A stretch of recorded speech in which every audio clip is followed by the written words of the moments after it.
Hello good morning student. कल मैंने class 12th में लेसन 3 बंधु जाति और वर्ग करा रही थी। आज मैं इसमें आगे कराऊंगी। कल मैंने महाभारत कालीन समाज ये बताया। आज मैं इससे आगे महाभारत का समालोचना संस्करण इसके बारे में बता रही हूँ। BS सुकथांकर ने वर्ष 1919 में इस महत्वपूर्ण परियोजना की शुरुआत की थी। प्रारंभ में विभिन्न भागों में संस्कृत पांडुलिपियों को एकत्रित किया तथा बाद में उनके श्लोकों का चयन किया। संस्कृत के कई पाठों के अनेक अंशों के में समानता थी। 19वीं और 20वीं शताब्दी के इतिहासकारों ने संस्कृत में लिखे सामाजिक इतिहास का अध्ययन किया और उन्हें व्यावहारिक के नियम उल्लेखित किए। बंधुत्व एवं विवाह इसके अंतर्गत विभिन्न प्रकार के विवाह के नियम पाए जाते हैं।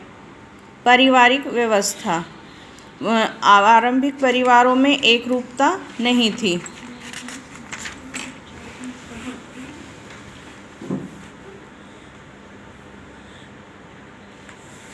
पारिवारिक जनों की संख्या एक दूसरे से उनके संबंध और उनके क्रियाकलाप से भी अलग थी।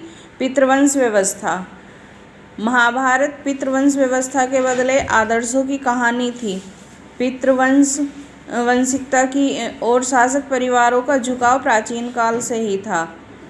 इस प्रकार के विवरण ऋग्वेद जैसे ग्रंथों के मंत्रों से भी स्पष्ट होते हैं।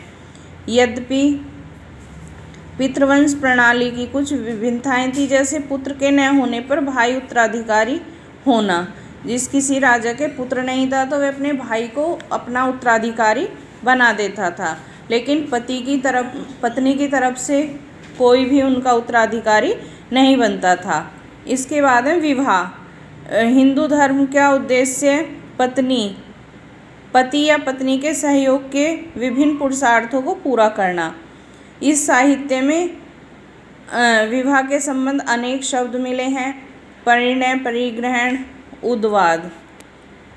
विवाह के 8 प्रकार दिए गए हैं। ब्रह्म विवाह, देव विवाह, आर्य विवाह, प्रजापतीय विवाह, असुर विवाह, गंधर्व विवाह, राक्षस विवाह, पिशाच विवाह। विवाह के कुछ नियम भी थे। पितृवंश परंपरा में पुत्र महत्वपूर्ण होने के कारण पुत्रियों की स्थिति अच्छी नहीं थी। पुत्री का विवाह गोत्र से बाहर कर दिया जाता था। इसे वही विवाह पद्धति कहा जाता है। गोत्र पद्धति 1000 ईसा पूर्व के बाद गोत्र पद्धति का उदय हुआ। प्रत्येक गोत्र में एक वैदिक ऋषि के नाम से रखा गया। गोत्र संबंधी नियम निम्नलिखित हैं। विवाह के बाद स्त्री का गोत्र पिता के स्थान पर पति का हो जाता था। जो स्त्री है उसका जो गोत्र, अगर वो अनमैरिड थी तब तक तो उसे अपने पिता के गोत्र के नाम से जाना जाता था, और शादी हो जाने के बाद उसे पति के गोत्र के नाम से जाना जाता। एक गोत्र के सदस्य आपस में संबंध नहीं बना सकते थे कि एक गोत्र की एक ही गोत्र में शादी नहीं हो सकती थी, दूसरे गोत्र में शादी करनी पड़ती थी। कभी कभी अंतर्जातीय पद्धति का उल्लंघन भी दिखाई पड़ता था, जो दक्षिण भारत में प्रचलित था, और कभी कभी वे इस विवाह की पद्धति का उल्लंघन भी कर देते थे, लेकिन वे दक्षिण भारत वाले ही करते थे, बाकी कोई नहीं करता था। बहुपति विवाह महाभारत में द्रौपदी से पांडवों का विवाह की कथा उस समय प्रचलित बहुविवाह के रूप में उल्लेखित किया गया। फिर सामाजिक विषमताएं, वर्ग और जाति पर आधारित समाज। अक्षत्रिय राजा, जाति और सामाजिक गतिशीलता, आचार संहिता, वर्ण व्यवस्था रहित समुदाय, निषाद समुदाय और यावर पशुपालक। निषाद समुदाय वनों में रहने वाला समुदाय था जो शिकार और कंदमूल पर आधारित था। यावर पशुपालकों को संदेह की दृष्टि से देखा जाता था। कभी कभी संस्कृत न बोलने पर मलेच्छ कहकर हीन दृष्टि से भी देखा जाता था।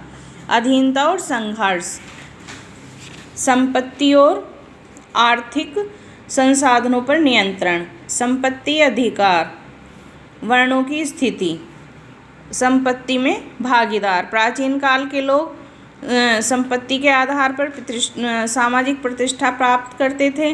प्राचीन तमिलकम क्षेत्र में दानशीलता काफ़ी प्रशंसनीय थी। ये हमारा लेसन 3 आज समाप्त हो गया। इसमें टाइम लाइन दी हुई है, जो क्या क्या टाइम थे उनके।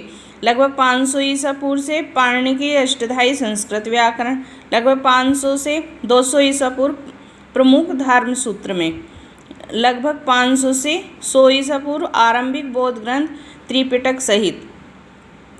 इसी तरह ये सारे आपको जो है टाइमलाइन दिए हुए हैं और मैंने आपको नोट्स में लिखवाए हुए भी हैं।